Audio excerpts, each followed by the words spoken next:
नमस्कार, आप देख रहे हैं ब्रेकिंग बिहार। जो दिल्ली में परिणाम जो आ रहे हैं, जो रुझान आ रहा है, इससे पूरी तरह से स्पष्ट है कि भारतीय जनता पार्टी 27 साल के बाद दिल्ली की गद्दी पर अपना कब्जा जमा लेगी। और निश्चित तौर पर बीजेपी ने वहां जो इस बार अपनी रणनीति अपनाई, हालांकि 10 साल लग गए जनता को समझाने में, लेकिन जो बयान चल रहा था, यहाँ तक कि आपने देखा कि जमुना में जहर मिलाने की बात आ गई। केजरीवाल पर लोगों ने 10 साल जिस प्रकार से भरोसा किया, बीजेपी यह समझाने में सफल रही और मोदी की गारंटी काम आई। वैसे में जब देश की राजधानी दिल्ली में बीजेपी का कब्जा होने जा रहा है, आपको हमने शुरू में कहा कि अभी रुझान है, पूरी तरह से परिणाम नहीं आया है, लेकिन बीजेपी के जो नेता हैं, जो कार्यकर्ता हैं, उनमें जो उल्लास है, आज ही होली मनाया जा रहा है। वैसे में जब देश की गद्दी पर प्रधानमंत्री मोदी हैं, लेकिन दिल्ली जो कि देश का दिल कहा जाता है, वहीं पर जब प्रधानमंत्री मोदी नहीं थे, बीजेपी नहीं थी, वैसे में जब आज दिल्ली की गद्दी भी आ गई है बीजेपी के पास, वैसे में यह माना जाएगा कि क्या अब दिल्ली में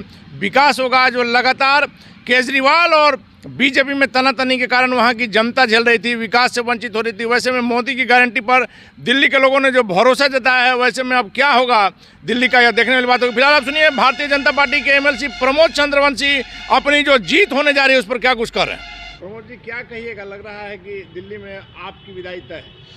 आपकी विदाई पहले ही तय हो गई थी। जब हम लोग गए थे वहाँ, तो जनता का जो रुझान था, उस रुझान से पता चल गया था कि इस बार केजरीवाल की पत्ता साफ होने वाली है और एक केजरीवाल की हार है। और दिल्ली वासी जो गरीब हैं, जिनको केजरीवाल ने नए नए वादे दिए थे, जिनको एक प्रलोभन दिया था, वो सब लोग ठगे महसूस किए गए।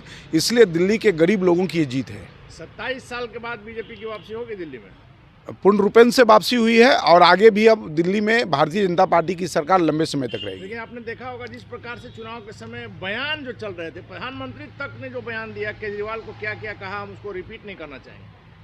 देखिए, वास्तविक है, समझिए तो एक ईमानदार की जो छवि थी, अब देश की जनता या किसी राज्य का किस ईमानदार व्यक्ति पर विश्वास भरोसा करेगा। जिस केजरीवाल ने अन्ना हजारे के साथ मुझे आलीशान बंगला नहीं चाहिए, मुझे सिक्योरिटी नहीं चाहिए, मुझे गाड़ी नहीं चाहिए और मैं अपने बेटा की कसम खाता हूं, मैं कांग्रेस से समझौता नहीं करूंगा, अब ऐसा बड़ा बड़ा बयान देने के बाद भी वो आदमी पतित हो जाए तो देश की जनता किस ईमानदार व्यक्ति पर भरोसा करेगा। केजरीवाल अपनी हर कहीं बात से पलट गए, हर जगह झूठ। जैसे एक मुख्यमंत्री के पद पर बैठा हुआ व्यक्ति रोड छाप के नेता की तरह झूठ बोल रहा है। कल भी झूठ बोले कि हमको फोन आया था 15 विधायकों को तोड़ना। अरे किसका फोन आया था, कौन था? जब आपके पास गया वहाँ जांच करने के लिए तो आप उसको साथ सहयोग नहीं करें? आपको तो जनता को बताना चाहिए। लेकिन प्रमोद जी, दिल्ली की जनता को समझाने में आप लोग को 10 साल लग गया। देखिए, दिल्ली की जनता केजरीवाल के साथ समझ जाइए तो केजरीवाल जो आंदोलन कर रहे थे अन्ना हजारे के साथ, तो उसमें करीब करीब हमारे लोग थे, क्योंकि कांग्रेस के खिलाफ वो आंदोलन कर रहे थे, तो हमारे लोग ही थे और हमारे लोग गलतफहमी में उनको सहयोग का साथ दिया।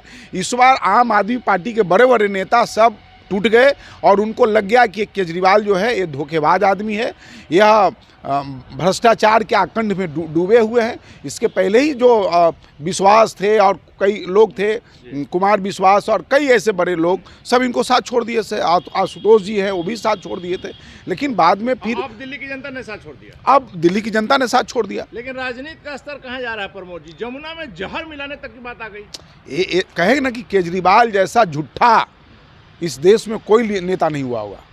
अभी इतना एक रोड छाप जैसा नेता की तरह बात कर रहा है, मुख्यमंत्री के पद पर रहते हुए, संवैधानिक पद पर रहते हुए। अलग बात है, आप जहर मिलाने की बात कर रहे हैं। जहर मिलाने की बात, मैंने इसका 100% जो भी बात बोलता है उसमें सब झूठ है। प्रमोद जी, आखिरी सवाल है, दिल्ली के परिणामों का बिहार पर क्या असर होगा? बिहार पर भी अच्छा होगा। बिहार में हम लोग नीतीश जी के सहयोग से और उनके नेतृत्व में हम सब लोग यहाँ 225 सीट जीतने वाले हैं। पांचों पांडव बने रहेंगे ना? एकदम बने रहेंगे, पूरी मुस्तैदी के साथ। और हमारा सारा एनडीए का कार्यक्रम चल रहा है। नहीं पहुंचे प्रधानमंत्री? अरे किसी कारणवश नहीं पहुंचे होंगे, ऐसा कुछ नहीं है। इंडिया में सब ठीक है, एकदम सब ठीक है। हम लोग सब एकजुट है और हम लोग 2025 में 225 सीट जीतेंगे।